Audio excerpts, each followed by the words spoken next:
여러분 반갑습니다. 안녕하세요. 한 주 동안 잘 지내셨나요? 예, 우리 하나님 말씀 먼저 보도록 하겠습니다.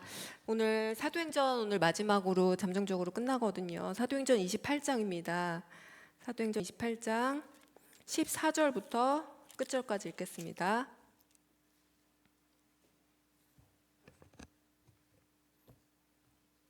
사도행전 28장 14절부터 끝절까지 우리 한 절씩 교독하면서 읽고 마지막 절은 같이 읽도록 하겠습니다. 제가 먼저 읽을게요. 거기서 형제들을 만나 그들의 청을 받아 이레를 함께 머무니라. 그래서 우리는 이와 같이 로마로 가니라.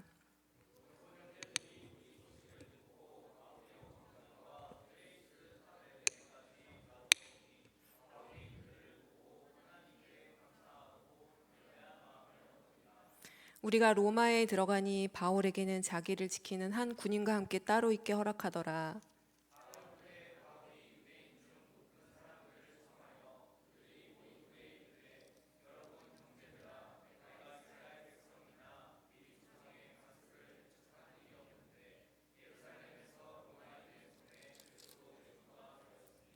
로마인은 나를 심문하여 죽일 제목이 없으므로 석방하려 하였으나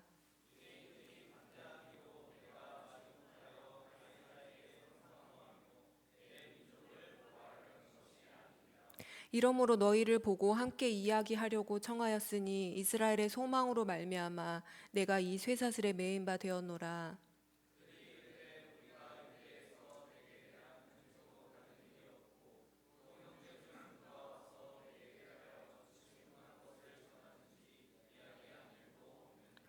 이에 우리가 너의 사상이 어떠한가 듣고자 하니 이 파문에 대하여는 어디서든지 반대를 받는 줄 알기 때문이라 하더라.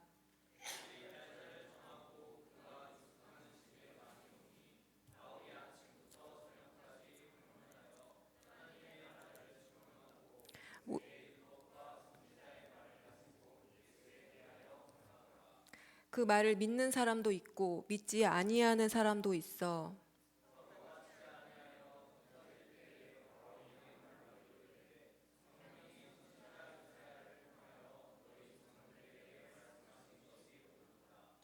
일렀으되 이 백성에게 가서 말하기를 너희가 듣기는 들어도 도무지 깨닫지 못하며 보기는 보아도 도무지 알지 못하는도다.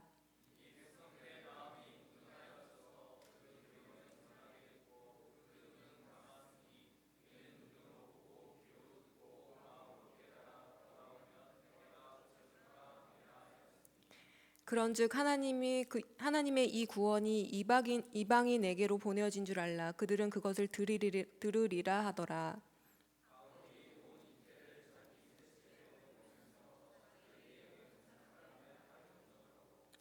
하나님의 나라를 전파하며 주 예수 그리스도에 관한 모든 것을 담대하게 거침없이 가르치더라. 아멘. 원래 제가 말씀 읽기 전에 하나님 말씀입니다 이렇게 김진영 목사님 흉내 내려고 그랬거든요. 그래서 깜빡했어요. 좀 아쉽네요. 예.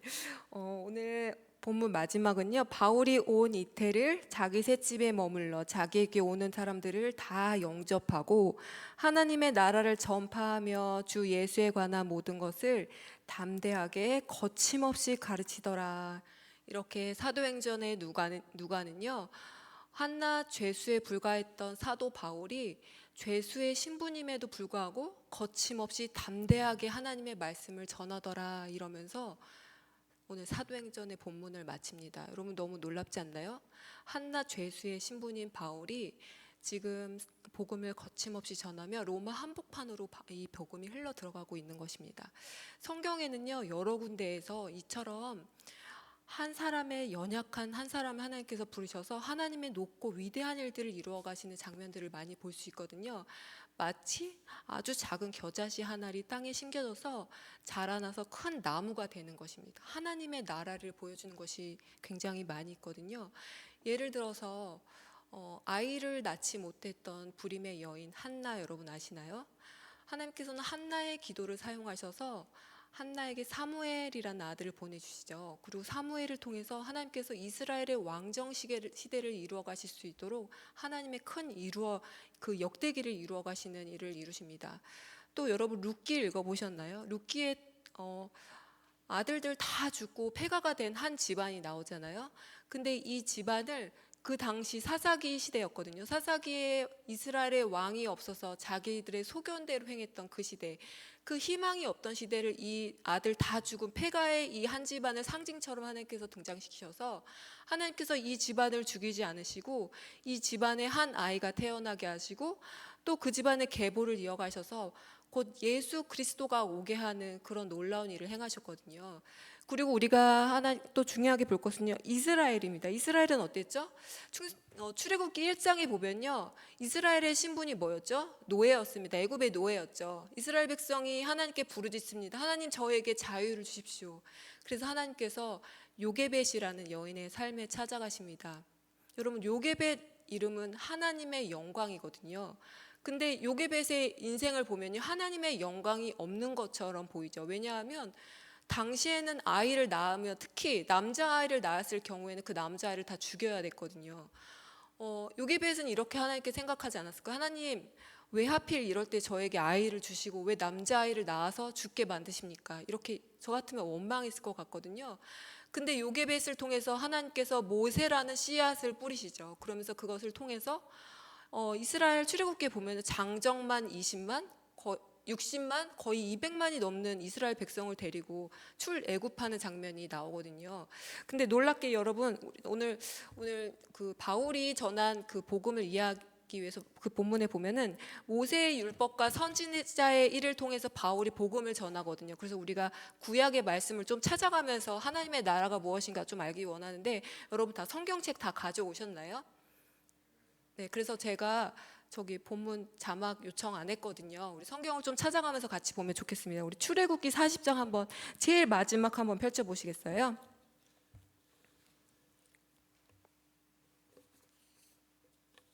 출애굽기 40장 33절에서 35절 한번 볼까요? 제일 마지막.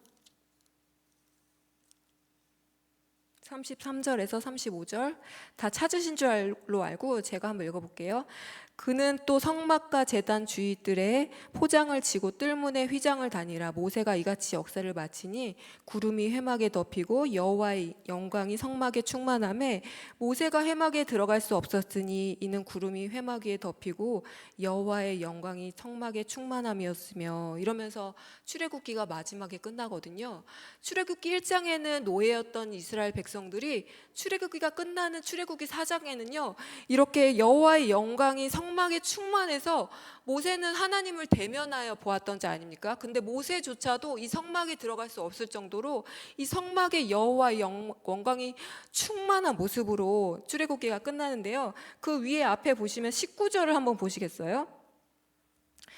또 성막 위에 막을 펴고 그 위에 덮개를 덮으니 여호와께서 모세에게 명령하신 대로 되니라. 또 21절에 21절의 마지막에 보면은 여호와께서 모세에게 명령하신 대로 되니라. 또 25절에 보면은 맨 끝에 여호와께서 모세에게 명령하신 대로 되니라. 27절 여호와께서 모세에게 명령하신 대로 되니라. 하나님께서 모세에게 하신 말씀 그대로 모든 것이 갖추어지고 나니 이 성막에 하나님의 영광이 충만하게 임했다, 이렇게 오늘 출애굽기 40장이 말씀하고 있거든요. 여러분 이거를 보니까 너무 멋있지 않나요? 흡사 하나님께서 창세기 1장에 이 세상을 창조하실 때의 모습과 비슷하게 느껴지지 않나요? 하나님께서 말씀하시니 있으라 하시니 빛이 있고, 하나님 말씀대로 모든 것이 다 갖추어지고 나니 하나님의 영광이 이 성막 안에 충만했다, 이렇게 말씀합니다. 이스라엘 그 성막 안에 충만했다고 말씀합니다. 여러분 그러면은요, 이처럼 출애굽기 1장에 비참한 노예였던 신분의 이스라엘 백성이 이렇게 출애굽기 40장 마지막에 끝날 때는 이렇게 하나님의 영광으로 충만해서 모세조차도 이 성막에 들어갈 수 없었던 이유가 무엇이었을까요? 이스라엘 백성이 출애굽해서 했던 일 중에 가장 중요한 일이 무엇이라고 생각하시나요? 이스라엘 백성이 그 광야 한 가운데서 성막을 만든 거죠. 여러분 혹시 성막하면 머릿속에 무엇이 떠오르십니까? 제사, 여러분 제사, 그죠? 속죄의 제사. 그리고 그 속죄 제사를 드리는 성막 안에는 그 안에서 하나님의 임재가 있는 지성소가 있었죠. 그리고 지성소 안에 뭐가 있었죠? 언약궤. 여러분 들어보셨죠? 언약궤. 예, 그래서 성막을 이해하기 위해서는 이런 속죄의 제사와 언약궤를 반드시 알아야 되는데, 우리가 좀 잠깐 살펴보면은 속죄의 제사를 여러분 드리는 방법을 좀 자세히는 아니지만 잠깐 설명하면은, 먼저 속죄하는 내가 제물을 가지고, 짐승 뭐 소나 양을 가지고 성막으로 나오잖아요. 근데 이 짐승을 이야기할 때 히브리어로 베헤마라고 하거든요. 이것은 집에서 기른 짐승이래요. 그래서 이스라엘 백성이 당시 예루살렘의 성막에서 제사를 지내는 곳이 정해져 있었거든요. 그래서 이 제사 지내는 그 제물을 가져오기 위해서는 집에서 기른 짐승을 가져와야 되는데 거리가 너무 엄청 멀었대요. 그래서 오는 길에 만약에 이 제사를 지낼 짐승이 다치거나 만약에 뭐가 흠이 있다, 그러면 다시 집으로 돌아가 있어야 됐어요. 왜냐하면 이 제사를 드리는 짐승은 흠이 없는 제물로 가져와야 됐거든요.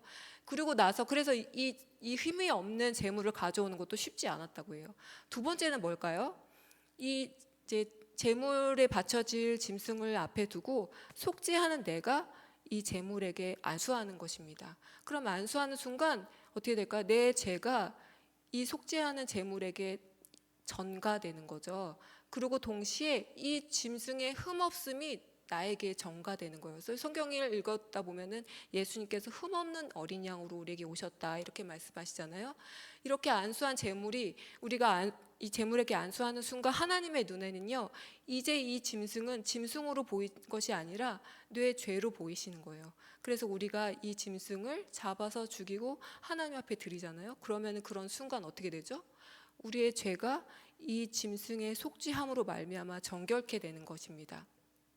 그래서 제사의 기능은 우리가 죄를 지어서 부정해진 우리가 정결케 되는 기능, 깨끗게 되는 기능을 가지고 있어요. 근데 여러분, 이 제사의 기능은요, 이렇게 죄를 지은 자가 깨끗하게 되고 정결케 되는 기능을 가지고 있지만, 이 정결케 됨으로 말미암아서 자동적으로 거룩함으로 나아가게 까지는 할 수가 없거든요. 그럼 여러분, 이렇게 하나님 앞에 속죄함으로 말미암아 정결해진 자가 하나님 앞에 거룩함으로 나아갈 수 있는 방법은 무엇일까요? 성경을 또 같이 한번 찾아볼게요. 출애굽기 29장을 한번 찾아보겠습니다. 출애굽기 29장.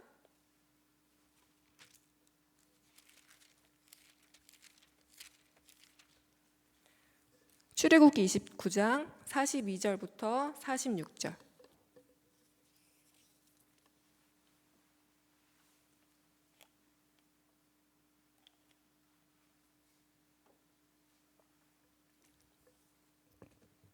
(42절부터) (46절까지) 제가 한번 읽어보도록 하겠습니다. 이는 너희가 대대로 여호와 앞 회막 문에서 늘 드릴 번제라.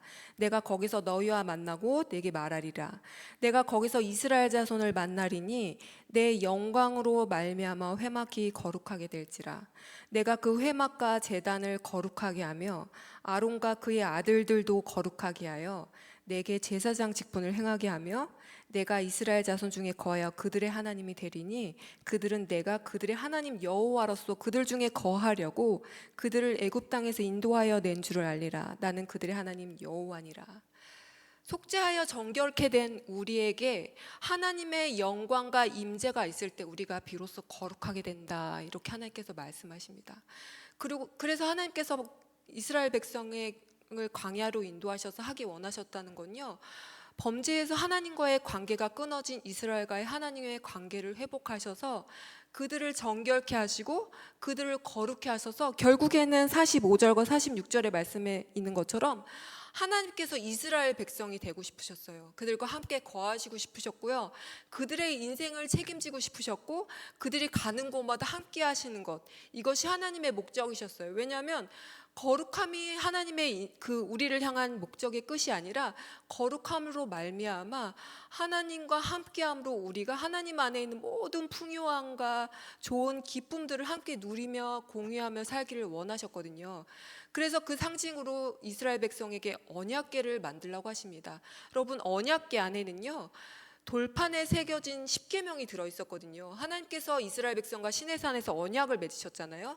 그 언약은 곧 혼인 서약과 같이 이 언약을 맺은 즉시로 너는 나의 백성이 되는 것이고 나는 너희의 하나님이 되는 것이야. 그래서 이 언약궤가 있는 곳은 그곳이 어디든지 상관없이 그곳이 나이트든지 그곳이 술집이든지 상관없이 내가 거하는 그 언약궤 여러분 이렇게 그룹이 두 개 있는 그런 모양 본 적 있으시죠? 하나님께서 이 두 그룹 사이에서 내가 이스라엘 백성을 만나리라 이렇게 말씀하셨거든요.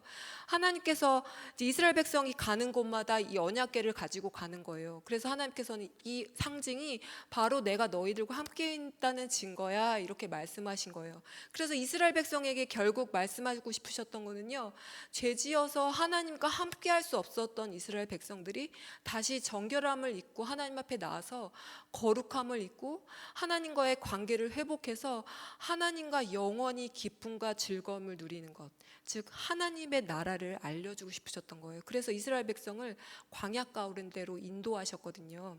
그래서 이스라엘 백성이 하나님께서 성막을 세우라 이렇게 말씀하신 거예요. 근데 여러분, 히브리어로 성막을 세우라는 말씀이요, 신약에 보면 헬라어로 번역되어서 사용된 곳이 있거든요. 헬라어로 성막을 세우라는 말을 바꾸면요, 거하심에, 거하시다 이렇게 번역될 수 있어요. 여러분, 요한복음 1장을 한번 같이 한번 찾아볼까요? 요한복음 1장 14절의 말씀을 우리 같이 한번 성경을 찾아보겠습니다. 요한복음 1장 14절이요.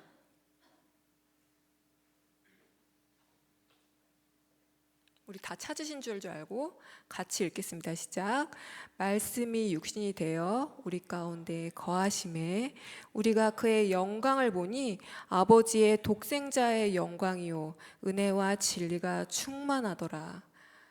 이스라엘 백성을 거룩케 하시고 정결케 하셔서 그들과 함께하기 원하셨던 하나님은요, 이제 육신이 되어 우리 가운데 오셨어요. 왜냐하면 그분이 이 성막 가운데서 행하셨던 일을 그분이 몸소 하심으로 말미암아 우리와 영원히 함께 하시기 위해서 이 땅 가운데 육신을 입고 오셨대요. 예수님이 육신을 입고 이 땅 가운데 오셔서 하신 일이 뭐죠? 십자가에서 친히 죽으시고 부활하셨죠. 그래서 그것을 믿는 자마다 멸망하지 않고 영원히 살 수 있는 구원과 속죄함을 주셨어요. 그리고 이렇게 죄가 사함받아 정결케 된 우리와 영원히 함께 하시며 하나님의 나라를 이루어 가시는 거죠. 그래서 예수님께 오셔서 부활하셔서 승리하심으로 말미암아 마귀를 멸하시고 또 이 땅 가운데 오셔서 고난 받으심으로 말미암아서 고난 받은 우리를 넉넉히 이기실 수 있다 이렇게 말씀합니다. 그래서 우리는 이제 오직 예수 그리스도를 믿는 믿음으로 말미암아서 이 모든 것들을 누릴 수가 있는 거예요. 더 이상 성막에 나가 제사를 지내지 않아도 되고요. 우리의 믿음으로 말미암아 우리는 정결케 되고 거룩해 됨으로 말미암아 우리가 하나님과 영원히 교제하며 그 예수 그리스도 안에 있는 놀라운 부요함과 풍요함, 하나님과의 그 깊은 교제를 누릴 수 있다는 것입니다. 여러분 정말 그것을 믿으시죠? 아멘. 여러분 정말 여러분 가운데 하나님의 나라가 정말 임했나요? 하나님의 나라는요, 예수 그리스도가 임하는 곳, 그곳이 곧 하나님의 나라거든요. 그러므로 말미암아 예수께서 함께 임하시는 내 자신이 곧 지성소가 되는 것입니다. 거룩한 곳이 된다는 것이에요. 여러분 정말 믿으시나요? 아멘.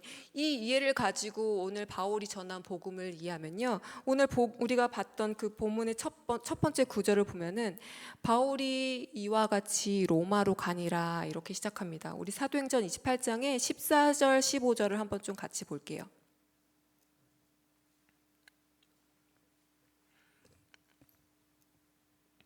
사도행전 28장 14절 15절을 같이 한번 읽어볼게요. 시작. 거기서 형제들을 만나 그들의 청함을 받아 이레를 함께 머무니라. 그래서 우리는 이와 같이 로마로 가니라. 그곳 형제들이 우리 소식을 듣고 아비오 광장과 트레이스 타베르네까지 맞으러 오니 바울이 그들을 보고 하나님께 감사하고 담대한 마음을 얻으리라. 바울이 이제 로마에 들어갔죠. 사실 로마에 들어가는 것도 쉽지 않았어요. 지중해를 건너서 로마로 가는 길에 유라굴로 광풍을 만나고 죽을 뻔한 위기를 넘어서 겨우 로마에 들어왔어요. 너덜너덜해졌겠죠. 그 어린이 설교 온 그 그림 보면요, 바울 이렇게 머리가 없거든요. 그래서 바울이 사역하다가 머리 사실 탈모 심해가지고 머리도 다 빠지고 옷도 엄청 더러웠을 것이고 진짜 되게 비참했겠죠. 그런 모습으로 드디어 로마에 들어왔어요. 근데 로마에 왔는데 로마의 그리스도인들이 저 멀리서 아피오 광장과 트레이스 타베리네부터 이 바울을 맞으러 나왔대요. 제가 자료를 찾아보니까 이 아피오 광장에서 로마까지 거리가 거의 70km 정도 된다고요. 이 거리를 그리스도인들이 바울을 맞으러 걸어서 나온 거예요. 왜냐하면요, 바울은요, 하나님의 부르심을 받고 나서 많은 어려움들이 있었잖아요. 가는 곳마다 바울을 죽이려고 유대인들이 따라다녔고, 예수를 믿으라고 그 말한다는 복음을 전한다는 이유로 심한 핍박과 또 환난과 어려움, 돌도 맞고 매도 맞고 많은 어려움들이 있었지만요, 그런 가운데서도 한 번도 쉬지 않고 바울은요 복음을 전했어요. 만나는 사람마다 예수 안에 머물러 있으십시오 전하고, 개척한 교회들마다 다니면서 예수 안에 머물러 있어라 이야기하고, 또 직접 만날 수 없는 사람들에게는요 끊임없이 편지를 썼거든요. 근데 그 바울이 고린도에 있을 때 이 로마에 있는 그리스도인들에게 편지를 썼어요. 그래서 로마에 있던 그리스도인들이 바울이 썼던 이 로마서를 그때 읽고 은혜 받은 거예요. 아, 내가 정말 죄인 되었을 때 하나님께서 나를 위해 십자가에 죽으심으로 예수 그리스도를 통해서 하나님의 나를 향한 사랑을 확증하셨구나, 이거를 깨닫게 됐고요. 로마서를 읽으면서 누구든지 주의 이름을 부르면 구원받는구나, 율법의 마침이 예수 그리스도시구나, 이런 예수 그리스도의 복음의 진리를 이 로마의 그리스도인들이 깨닫게 된 거예요. 그래서 멀리 70km나 되는 이 먼 거리를 걸어서 바울을 맞으러 걸어 나왔대요. 그리고 바울은 본문에 보니까 그들을 보고 하나님께 감사하고 담대한 마음을 얻으니라 이렇게 말합니다. 바울이 얼마나 위로가 되었을까요? 제가 우리 성문교회 부임해서 지금 도옥기도부를 섬기고 있거든요. 그러면서 또 청년 여러분들께 이제 말씀을 전하려고 준비하다가 예전에 제가 청년 때의 모습이 기억이 났어요. 제가 처음으로 하나님께 이제 하나님의 부르심을 받아서 사역을 시작했던 게 20대 초반에, 그때는 이제 평신도였죠. 하나님 떠나서 방황하고 살다가 주님 만나서 주님이 내 생명입니다 이렇게 하면서 사는데, 청년부에 저희 교회, 제가 섬겼던 교회가 작은 교회는 아니었거든요. 근데 이제 우리 교회 정도 되는 교회였던 것 같아요. 근데 제가 청년부일 때 제가 리더였거든요. 근데 그때 이제 교육자가 새로 부임하셨어요. 근데 저를 찾아오신 거예요. 그래서 우리 부서에 중보기도팀을 만들려고 하는데 저보고 그 중보기도팀을 세팅해서 개척해서 네가 해라 이러시는 거예요. 그래서 여러분 같으면 뭐라고 하셨겠어요? 네, 목사님 이렇게 하셨겠죠. 근데 저는 싫습니다 이렇게 거절했거든요. 왜냐면 기도하는 게 사실 쉽지 않잖아요. 그래서 거절했는데 목사님이 계속 찾아오셨어요. 내가 기도했는데 너가 해야 된다. 너가 해야 된다. 계속 그러셔가지고 제가 하나님께 뭐라고 기도했냐면, 그때 수련회가 며칠 안 남았었거든요. 그리고 항상 하나님 수련회를 통해서 또 은혜를 주시잖아요. 그래서 저 어렸을 때는 그 짝기도라는 게 있었어요. 예배가 다 끝나면 서로 이게 손잡고 너 기도 제목 뭐야? 나 기도 제목 뭐야? 이러면서 같이 밤새도록 기도했거든요.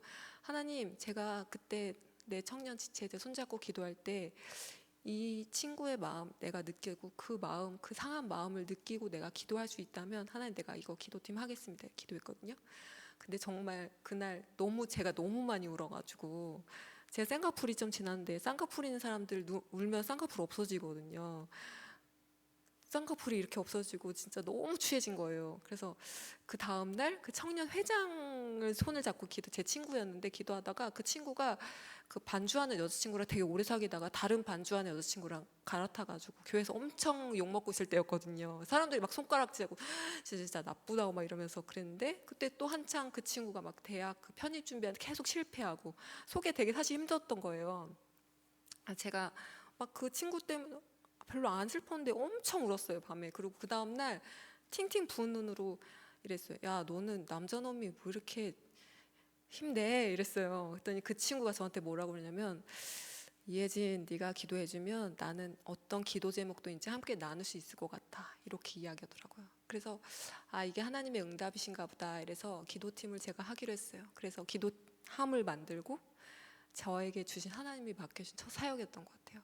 그래서 기도함을 예쁘게 만들고 기도팀을 모았는데 7명이 왔어요. 근데 좀 기도할 줄 아는 사람 와야 되잖아요. 근데 진짜 초신자, 하나님을 진짜 사랑하는 마음으로 온 거예요. 그래서 우리는 참 연약하지만 하나님께서 은혜 주시는 걸 기대하고 우리 청년부를 위해서 열심히 기도하자, 그래서 열심히 기도했거든요. 근데 하나님이 진짜 너무 많은 은혜들을 부어주셨어요. 그런데 가장 큰 은혜는 우리가 진짜 기도의 은혜를 알게 되는 자들이 되었다는 거고요. 저에게 있어서 가장 큰 은혜는 그분들이 지금도 이야기해요. 하나님께서 허락하시면 지금 당장이라도 모여서 우리가 같이 그때처럼 사역할 날을 꿈꾼다, 이렇게 이야기해요. 그리고 그분들이 지금도 자신의 삶의 자리에서 우리 제가 섬기고 있는 이 성목교회와 지금 제가 전하고 있는 말씀, 이 카리스 청년 공동체를 위해서 기도하고 있다는 거. 여러분 너무 부럽지 않으십니까? 저는 사역하면서 가진 것이 없지만 이런 귀한 하나님께서 주신 만남, 이거를 어떻게 값으로 평가할 수 있겠습니까? 여러분도 이런 하나님과의 만남, 깊은 만남이 있으시길 바래요. 이게 우리가 살아가면서 낙심되고 힘들 때 내가 믿음에서 넘어지지 않고 끝까지 갈 수 있도록 붙잡아주는 나의 믿음의 힘이 되거든요. 여러분이 기도한 대로 하나님께서 반드시 응답해 주실 거라고 저는 믿습니다. 바울이 이렇게 로마로 들어왔는데 로마 정부는 바울을 배려해요. 그래서 가이사 앞에서 이제 재판받아야 되는 날을 기다리고 있었거든요. 근데 감옥에 가두지 않고 바울을 어떤 그냥 자신이 지내는 셋집에서 지낼 수 있도록 배려합니다. 그 대신 군인 한 명 옆에서 이제 감시하는 거죠. 그래서 가택연금처럼 자기 집에서 있지만 약간 자유롭진 않대, 자유롭게 사람들을 그 안에서 만날 수 있는 거예요. 그리고 이것은 하나님의 놀라운 섭리 가운데 바울이 복음을 전하는 매우 중요한 현장이 됩니다. 그래서 지금 우리 본문의 23절, 24절을 같이 한번 볼까요?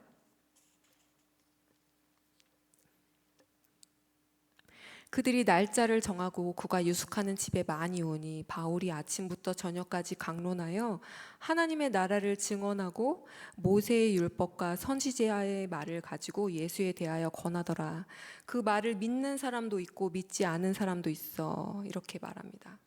바울이 자신이 머물고 있는 이 셋집에 흩어져 있는 그 디아스포라 유대인들을 다 초대해요. 특히 높은 사람들을 초대해서 내가 예수 그리스도의 복음을 전했지 제가 뭐 죄를 지은 것이 없습니다, 이렇게 자신을 해명하면서 예수 그리스도에 대해서 전하는 것입니다. 근데 유대인들이 딱 같은 자리에서 들었는데 믿는 자와 믿지 않는 자로 나눠지는 거예요. 여러분, 우리가 이렇게 같이 한 자리에서 예배를 드리지만 이 자리에 저는 반드시 구원받은 자와 구원받지 못한 자, 아직 구원받지 못한 자, 이렇게 나눠져 있다고 생각하거든요. 여러분, 교회 공동체 가운데 구원받은 자가 몇 %라고 생각하시나요? 우리는 알 수 없지만요, 제가 존경하는 목사님은요, 절반이 안 될 것이다, 이렇게 이야기합니다. 물론 하나님만 아시겠지만요, 우리가 같은 자리에서 복음을 듣지만 그 복음을 믿는 것과 믿지 않는 것, 물론 이것이 구원을 주신 하나님의 선물이지만 우리가 이 자리에 앉아서 우리가 진짜 하나님의 그 말씀을 듣고 우리가 그 복음으로 거듭났는지, 그 고린도전서에 있는 말씀처럼 우리의 믿음을 확증하시는 은혜가 있으시길 바라요. 그래서 유대인들이 이렇게 같이 복음을 들으면서도 믿는 자와 믿지 않는 자가 있다, 이렇게 말합니다. 그래서 바울이 깨닫는 거예요. 하나님이 나에게 이방인에게 복음을 전하는 자로 부르셨는데 이렇게 성경의 이사야 6장에서 말씀하신 것처럼 이 복음이 이제는 이방인 가운데로 흘러갈 것이며 그 이방인에게 복음이 전파됨으로 말미암아서 다시 하나님께서 택하신 유대인들, 이스라엘 백성들에게 시기가 나게 해서 그들이 다시 복음을 전할 수 있도록 하나님께서 이방인을 사용하실 것이다 라는 것을 이제 깨닫게 됩니다. 그리고 실제로 로마로 퍼져나간 이 복음이 한 400년 후에는요, 이 로마가 기독교 국가가 되게 하는데 헌신하고요, 또 세계 각국으로, 전 세계로 복음이 흘러가지 않습니까? 하나님이 말씀하신 이 복음은요, 절대 매이지 않고 흘러가는 것입니다. 바울이 이것을 깨달은 거죠. 그래서 마지막 절에 30절과 31절을 같이 보면요, 바울이 온 이태를 자기 셋짐에 머물며 자기에게 오는 모든 사람을 다 영접하면서 하나님의 나라를 전파하고 예수 그리스도에 관한 모든 것을 담대하게 거침없이 가르칩니다. 이제 유대인에게서 자기가 얽매이지 않고요.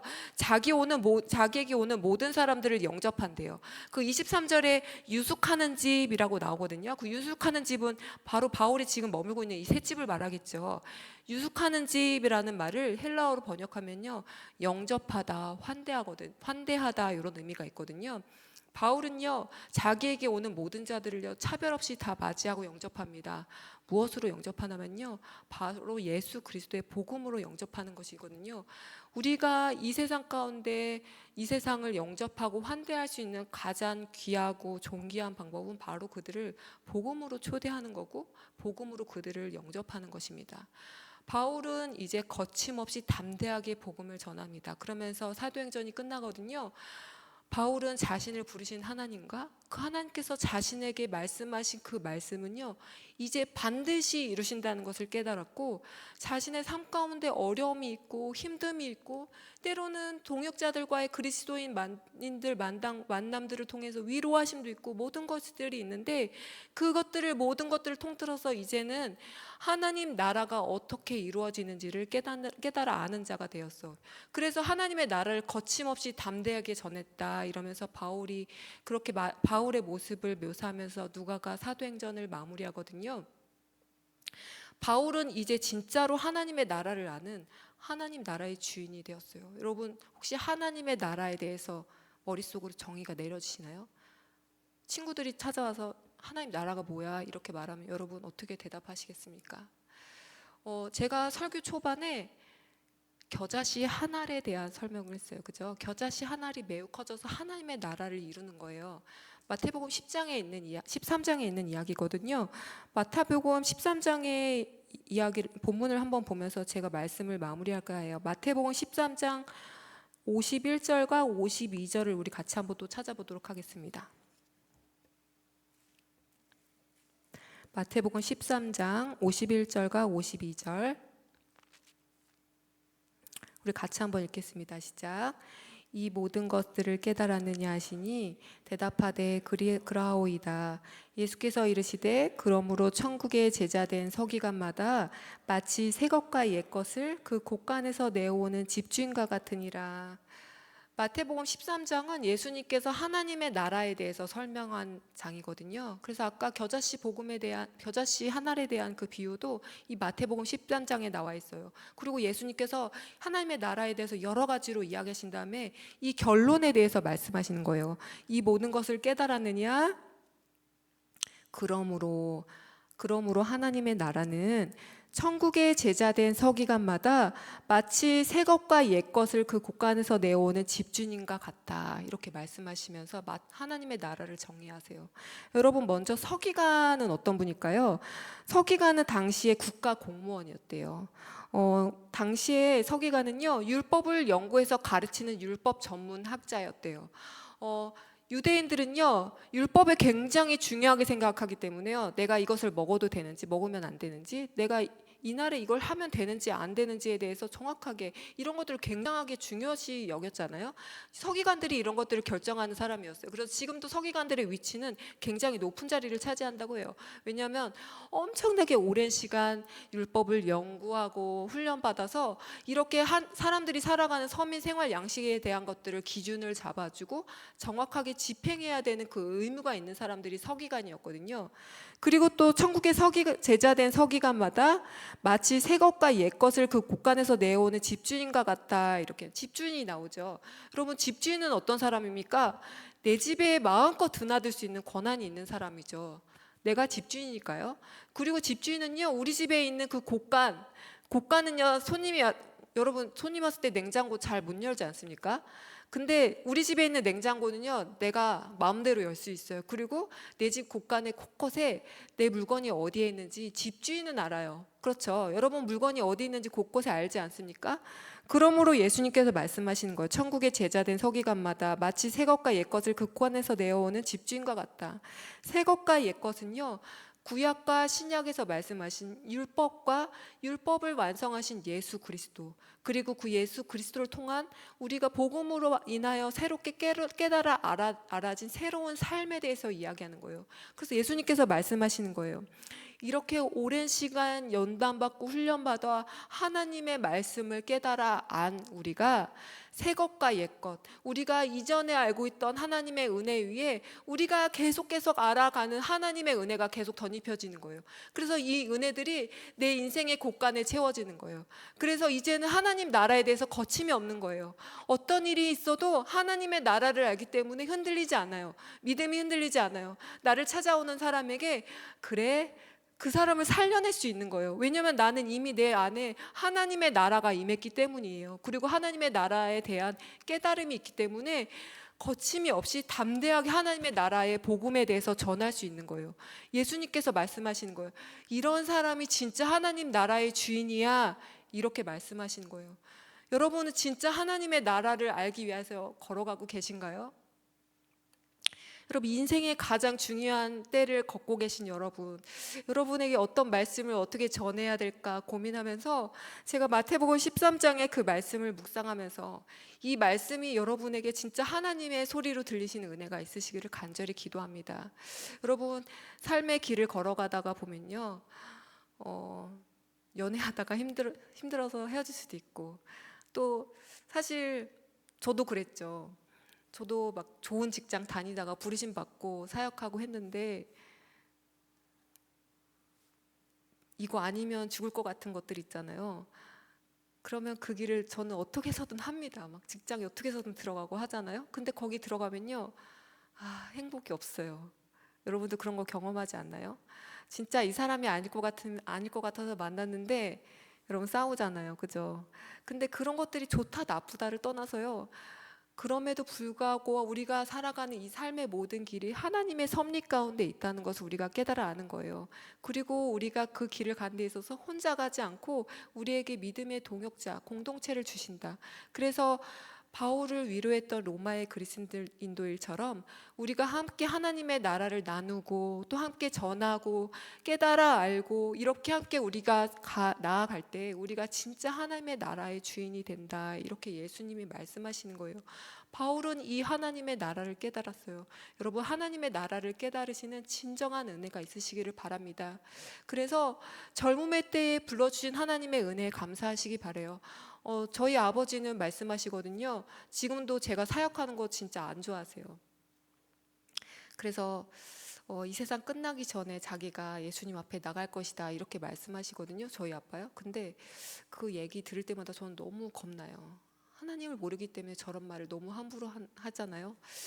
예수님을 모르기 때문에 하나님 앞에 우리 아빠를 불쌍히 여겨달라고 저 기도해요. 근데 이렇게 젊은 날에 우리를 불러주신 그 은혜가 얼마나 큰지, 우리의 삶이 때로는 어렵고 힘들다 할지라도 우리 삶을 통해서 완전하시고 선하시고 한 길을 만들어 가시는 그 하나님의 은혜가 무엇인지를 여러분 깨달아 아시는 은혜가 있으시길 바래요. 그렇게 하기 위해서는요, 우리에게 주신 이 믿음요, 버리지 않으시길 바래요. 힘들고 어렵다 할지라도요, 믿음 버리지 마시고요, 믿음의 지체들 포기하지 마시고요, 공동체 가운데 어려움이 있다 할지라도요, 그 안에서 지지고 볶고 끝까지 같이 가시길 바래요. 그 안에 하나님의 나라가 있어요. 그리고 그 안에 하나님께서 주시는 깨달음이 있다고 저는 확신하거든요. 오늘 바울의 삶을 통해서 우리가 하나님의 나라를 짧게 봤어요.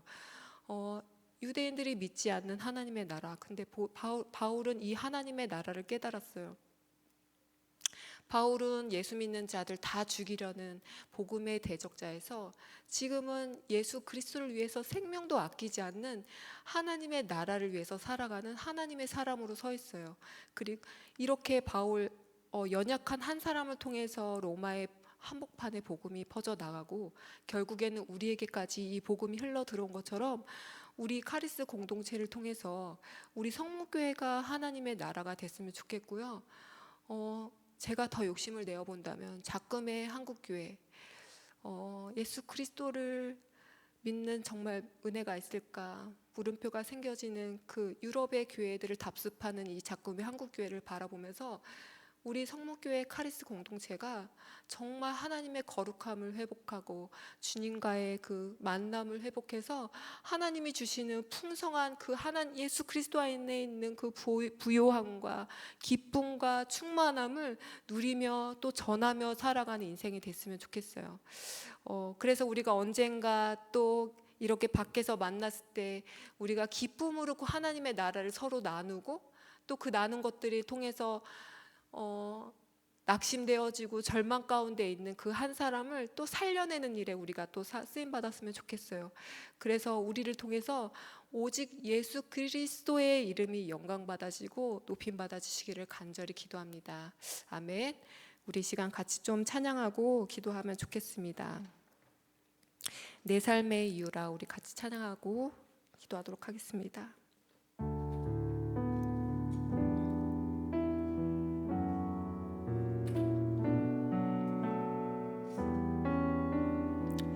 예수는 나의 힘이요 나의 기쁨 내 참 소망. 우리 찬양하겠습니다.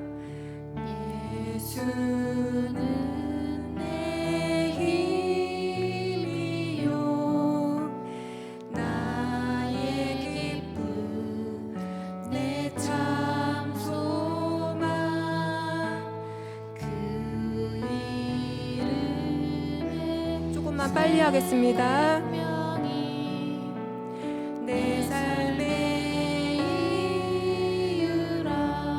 내가 사나 죽으나 내가 사나 죽으나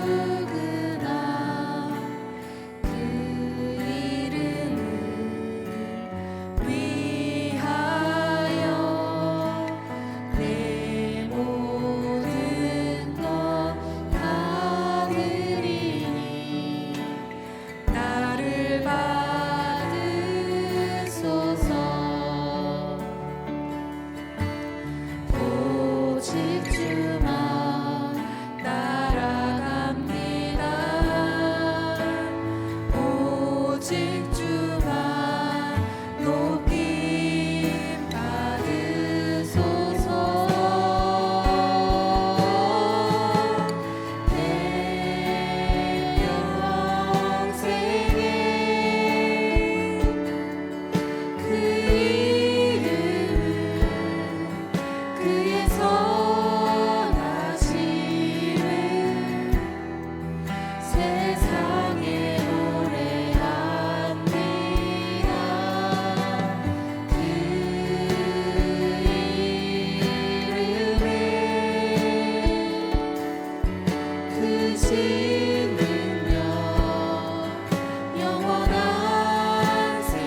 내 평생의 그 이름을 그의 선하심을 세상에 노래합니다.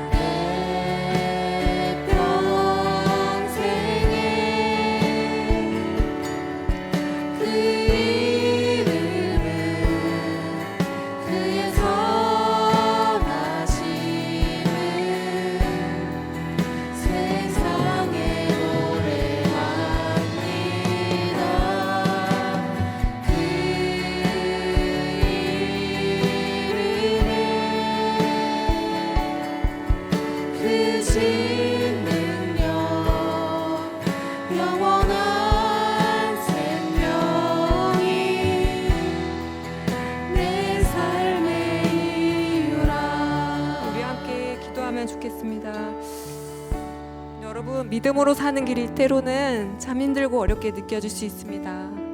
그러나 우리에게 주신 이 믿음 끝까지 붙들고 가시기 바랍니다. 우리를 위해서 이 땅 가운데 친히 오시어 십자가에 죽으시고 부활하신 주님이 지금 저와 여러분과 함께 계십니다. 그리고 우리를 통해서 하나님의 나라를 이루어 가실 것입니다. 우리가 주님을 진정으로 신뢰하며 우리의 인생길을 한 걸음 한 걸음 걸어갈 때 하나님께서 우리의 모든 삶과 기도를 통하여 우리의 믿음을 통해 반드시 하나님의 나라를 이루어 가실 것이라 믿습니다. 이를 통해서 이를 위해서 특별히 우리 카리스 공동체를 위해서 한번 기도하면 좋을 것 같은데요. 로마의 그리스도인들이 먼 거리를 걸어나서 바울을 맞이하여 바울에게 큰 위로와 힘이 된 것처럼 우리 카리스 공동체가 함께 주님의 나라를 걸어가는 공동체로 참된 동역의 관계로 세워지기를 기도합니다.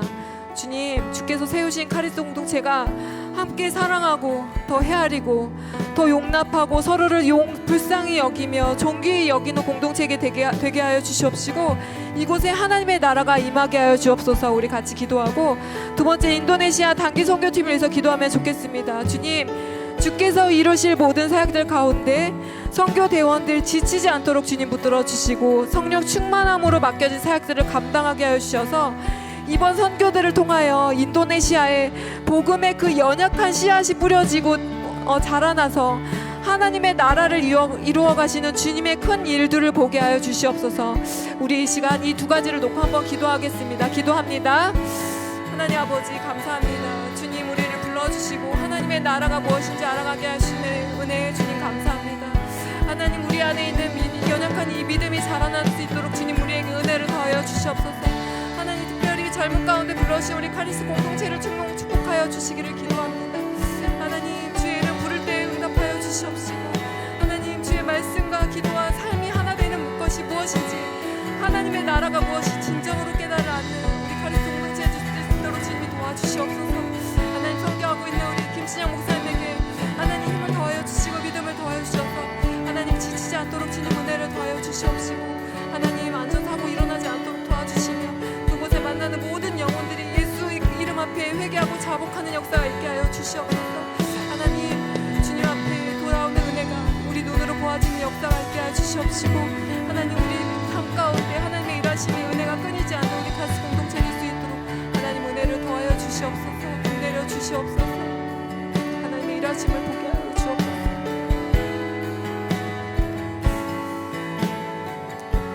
하나님, 감사합니다. 미련하고 연약한 한 사람을 통하여 로마의 복음이 흘러가게 하여 주시고, 하나님, 이 복음이 이 시간 우리에게까지 임하게 하신 주님의 은혜, 주님 감사합니다. 하나님, 우리가 하나님의 나라를 아는 자들 되게 하여 주시옵소서. 우리가 연약한 믿음, 우리의 작고 연약한 믿음이 자라나서 하나님의 나라의 큰 나라가 되게 하여 주시옵시고, 이것들이 우리 공동체 가운데 그 나눔과 기쁨들이 흘러가서 하나님 공동체가 회복되고 성목교회가 하나님의 나라가 되며, 이것이 더 나아가 한국교회를 살려내며 또 복음이 확장되어서 전 세계로 복음이 흘러가는 것들에 우리 카리스 공동체가 쓰임받을 수 있기를 주님 기도합니다. 하나님, 먼 곳 인도네시아에서 선교하고 있는 선교팀들 위해서 주님 기도합니다. 하나님, 김진영 목사님 기억하여 주셔서 붙들어 주시고 성령 충만한 가운데 모든 사역들 잘 감당하게 하시며 지치지 않게 도와주시옵시고, 선교 대원들 한 사람 한 사람 주님 붙들어 주셔서 모든 것들 협력하여서 하나 되어서 주님의 하실 일들 온전히 이뤄내는 선교 팀들 될 수 있도록 주님 은혜를 더하여 주시옵소서. 하나님, 선교팀들을 통해서 복음을 듣는 그곳의 영혼들이 주님 앞에 나와 회개하고 자복하는 역사가 있게 하여 주시옵시고, 그 땅 가운데 진정한 하나님의 나라가 임할 수 있도록 주님 은혜를 더하여 주시옵소서. 감사하며 예수님의 이름으로 기도합니다. 아멘. 주기도문으로 예배를 마칩니다. 하늘에 계신 우리 아버지여, 이름이 거룩히 여김을 받으시오며 나라에 임하옵시며 뜻이 하늘에서 이루어진 것 같이 땅에서도 이루어지리라. 오늘날 우리에게 일용할 양식을 우리가 우리에게 죄진 자를 사하여 준 것 같이 우리 죄를 사하여 주옵시고, 우리를 시험에 들게 하지 마옵시고 다만 악에서 구하옵소서. 대개 나라와 권세와 영광의 아버지께 영원히 있사옵나이다. 아멘.